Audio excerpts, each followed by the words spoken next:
Hi, again, my dear students. Now we will try to start section 2, but I want to remind you that first of all, I will try to start explaining the definite integral. Later, we will start and solve the questions because understanding definite integral is as much as important how to solve the questions. First of all, chapter 5, section 2. Definite integral. Okay, let us first understand why there is no the arbitrary constant c in definite integral. Definite integral is like this. Integrals from a to b. Why do you say from a to b? Because a to b represents an interval. Interval a to b, and always a is called lower limit and b is called upper limit. So the integral a to b f of x dx is equal to antiderivative of f of x is f capital of x plus c. From a to b you write lower limit here down and upper limit up.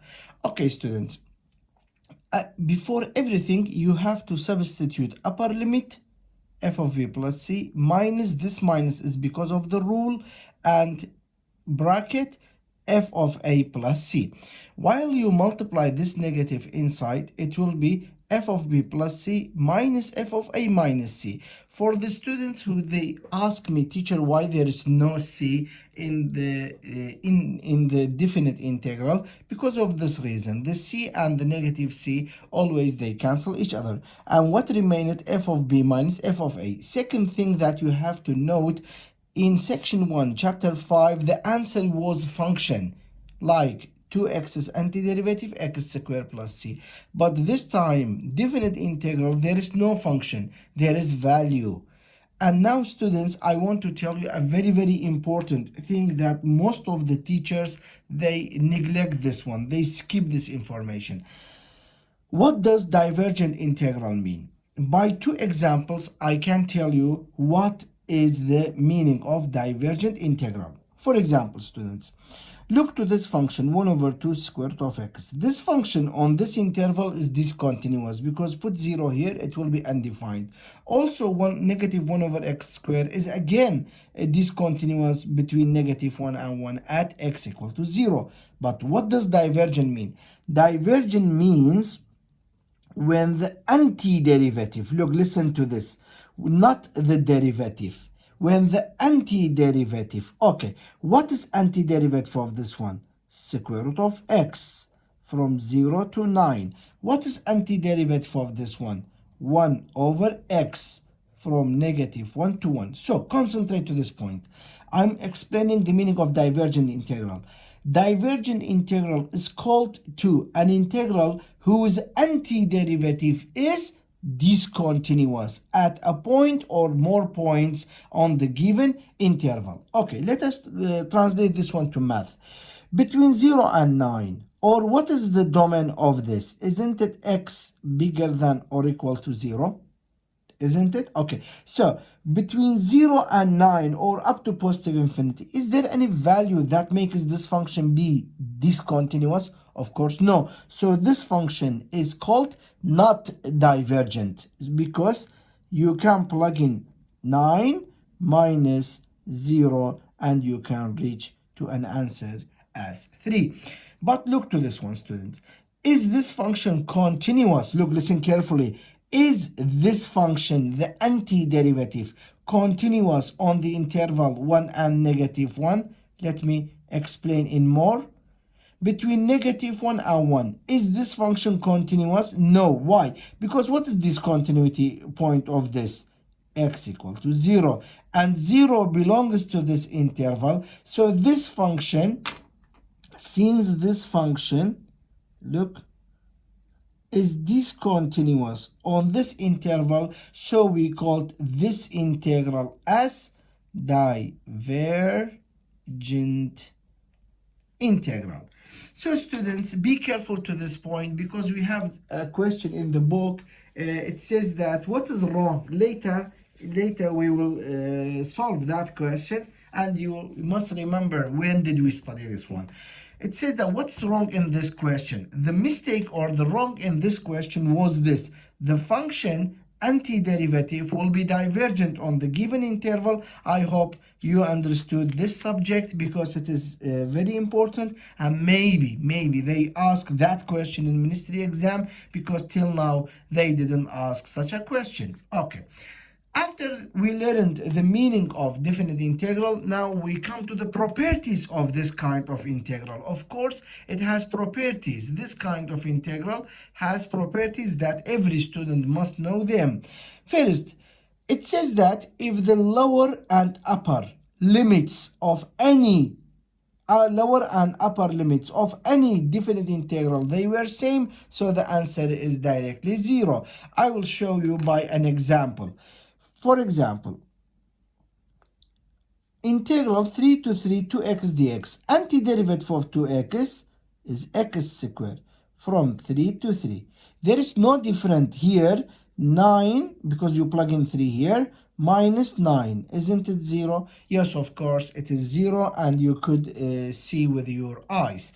And now, students, this one, till now, twice they asked it in ministry exam question. It says that if the integral 2 to k x squared dx is equal to 0, then k equal to what? Now, students, by two ways, I can solve this question for you. First way is this. According to the above property, so directly k is equal to 2, because when the lower and upper are same, then it will be 0. And this one is not odd, because later you will see when they are symmetric and odd, it will be 0. This is not that one, so you have only one chance, which it is 2 equal to k or k equal to 2. This is first way. Second way, some students, they say that, teacher, if I forgot the rule or the property, what should I do? Okay, don't be worried. Take the antiderivative of x squared, x cubed divided by 3 from 2 to k and equal to 0. Now 3 is the common denominator. Plug in k, so it will be k cubed, minus plug in 2, 8 equal to 0. When any fraction equal to 0, numerator must be 0. So k cubed equal to 8, k is equal to 2. This is, students, second way and the first property. Now we come to the second property. Students, don't forget f small is slope. Velocity is also slope. That's why velocity is vector quantity, means the direction is very important in velocity or first derivative. So what do I want to explain here? The integral from a to b f of x dx. If you said, let us change the places of boundaries, so you cannot change it because f small is derivative and derivative is velocity, if you remember. So when you change the direction in velocity vector quantity, the direction is very important, so you must put a negative, otherwise you will do mistake. It means that this property tells us if you change from lower to upper to lower, you must put a negative in front of the integral. Look, we have such a question in ministry exam. If the integral 1 to 3 of any function dx, oops, I forgot dx here, I'm sorry, equal to negative 3 over 4, then find the integral 3 to 1 f of x dx. Don't forget 1 to 3, change it to what? 3 to 1. So, is it negative 3 over 4? Is it same? Of course, no. Is it the reciprocal of the given number? Of course, no.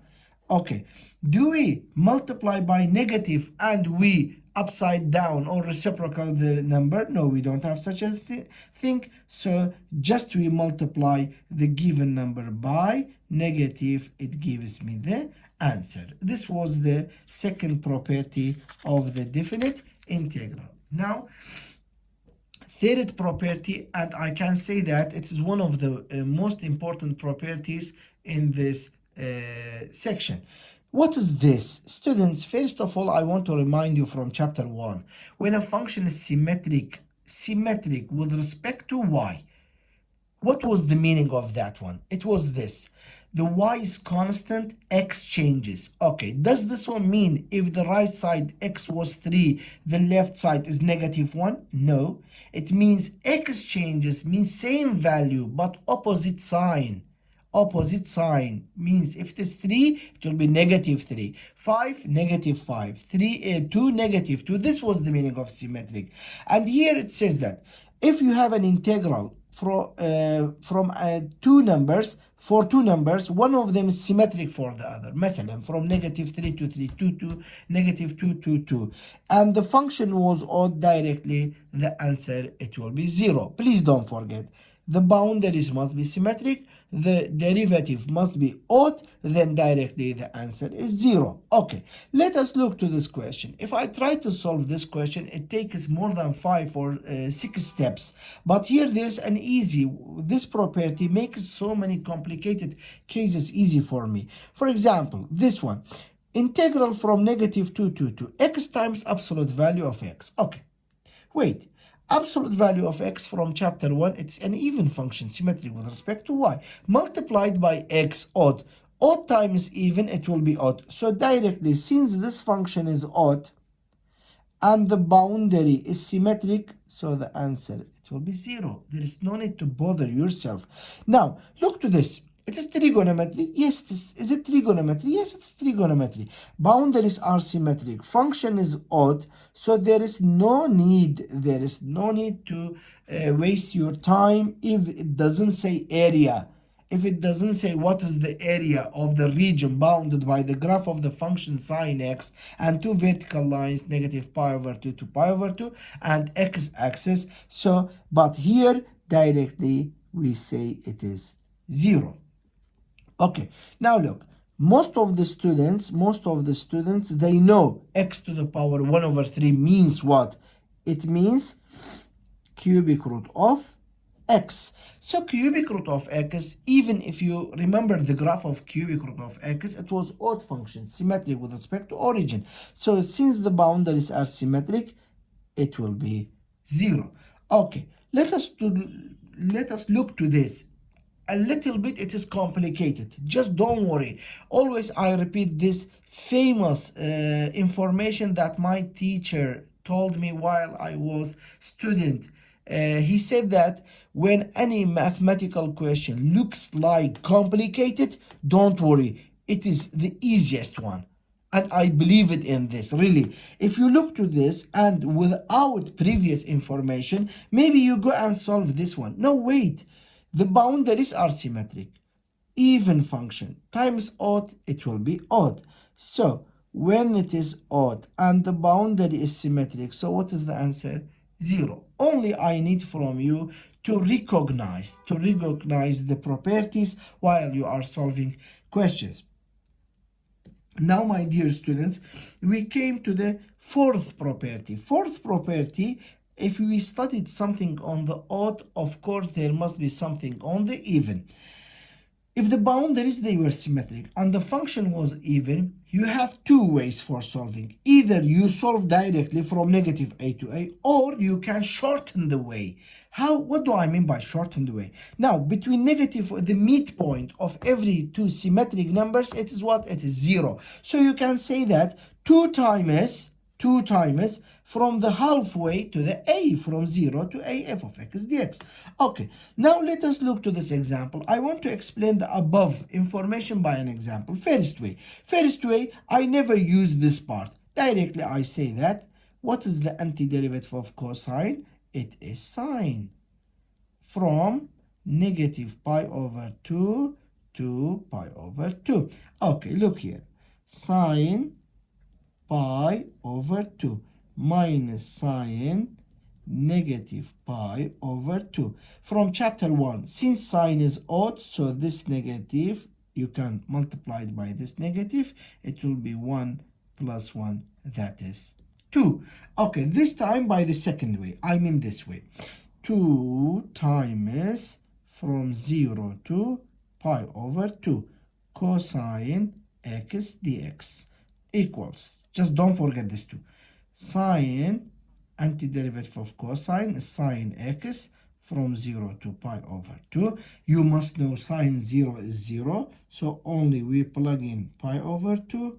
Sine pi over 2 is 1. 2 times 1 is 2. If you look, my dear students, there is no difference between the first and second ways. Okay, I hope you use this one because it's very, very useful. Now, students, we came to the fifth property, partition property. Partition property, it's not so complicated property that you say, oh my God, what was that? I cannot get it. No, don't worry. Look here. I will explain first by an interval. 1 to 4. If you have an interval 1 to 4, between 1 and 4, there are infinitely numbers, but I mean natural numbers. How many natural numbers do you have? 2 and 3. So, can't I write interval 1 to 4 as the partition of these three intervals? 1 to 2 plus 2 to 3 plus 3 to 4. They are same. Okay, what is the meaning? What does this one reflect as to our subject? Our subject says that if you have an integral from 1 to 4 f of x dx, then you can, it doesn't say that always you must do this. No, if you want, you can do this. It's not false. You can write this integral 1 to 2 f of x dx plus 2 to 3 f of x dx plus 3 to 4 f of x dx. Okay, why should I learn this method? This is a very, very important question. Most of the time, students, they ask me. Before they ask me, I will ask you, why should I or why should you learn this method? Because when you have such a question, and it is very famous and popular in ministry exam, when you have such a question, it says that evaluate the integral. Okay, I want to evaluate it. First of all, I must remove the bars of absolute value function. How did we remove it in chapter 1? By this, x minus 2 equal to 0. X is equal to 2. Now, I could find the vertex that helps me to remove the absolute value notation or bars. There is a question. Does this vertex belongs to the interval 1, 4 or not? Yes, it does. It belongs. So, what does it mean? In order to remove the bars of absolute value, you must do a partition because the vertex belongs. Teacher, what do we do if it doesn't belong? Here I will answer you, just don't be hurry. 1 to 2, you write an integral. 2 to 4, another integral. I hope you understood the aim of this partition. By the help of this partition, you will remove the absolute value bars. Okay, come on, rewrite. 1 to 2, absolute value x minus 2 dx plus 2 to 4, absolute value x minus 2 dx. Okay, my dear students, choose any number between 1 and 2. 1.5. 1.5 minus 2, negative 0.5. It means that the inner function of absolute value on the given interval is negative. So write here a negative. Between 2 and 4, of course, 3. 3 minus 2, 1 means it is positive. Look, what do we do? If the leading coefficient is positive and the inner is negative, just listen carefully. Just when you remove the absolute value bars, switch the places. X minus 2, make it 2 minus x. And I will tell you the reason. Negative times positive, negative. Negative times inside, negative x plus 2, which means 2 minus x plus. But when it was positive, there is no need to switch any number. Just remove the bars. And now, students, antiderivative of 2, 2x minus antiderivative of x, x squared over 2, 1 to 2 plus x squared over 2 minus 2x from 2 to 4. Believe me that students, most of the students, they reach up to here. When they come to calculation, he or she does the mistake here. Just a little bit, be careful, a little bit. Look, put 2 here and here. 4 minus 4 over 2, 2 minus. Put 1, 2 minus 1 over 2. I substituted 2 in both, minus and 1 in both. Plus, this time substitute for 16 over 2, 8, minus 8. 16 over 2, 8. 2 times 4, 8. Minus, please put 2 here, 4. 4 over 2, 2 minus 2 times 2, 4. Everyone knows that this and this, they cancel each other. Okay, now look. 2, 4 minus 2 is 2. Minus 2 minus 1 over 2. 2 times 2, 4. 4 minus 1, 3. 3 over 2 is the answer. Plus 2 minus 4, negative 2. Negative 2, positive 2. So it will be 2. And now 2 plus 2, 4. 4 minus 3 over 2. Okay, students, 2 times 4, 8. 8 minus 3, 5.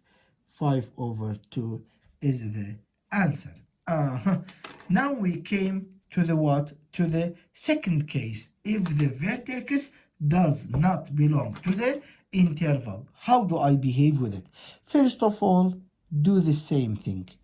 X plus 2 equal to 0. X is equal to negative 2. Now I will ask you, between 1 and 4, is there any negative number? Of course, no. So it doesn't belong. In this case, what do? In this case, you don't do partition like this one. Just you choose a number between 1 and 4. 3. 3 plus 2, 5 means it is positive. In this case, just you rewrite the question without switching any places. And now x squared over 2 plus 2x from 1 to 4. Now first put 4 please. 16 over 2, 8 plus 8 minus 1 over 2 plus 2. 16. 2 times 2, 4. 4 plus 1, 5 minus 5 over 2. So 2 times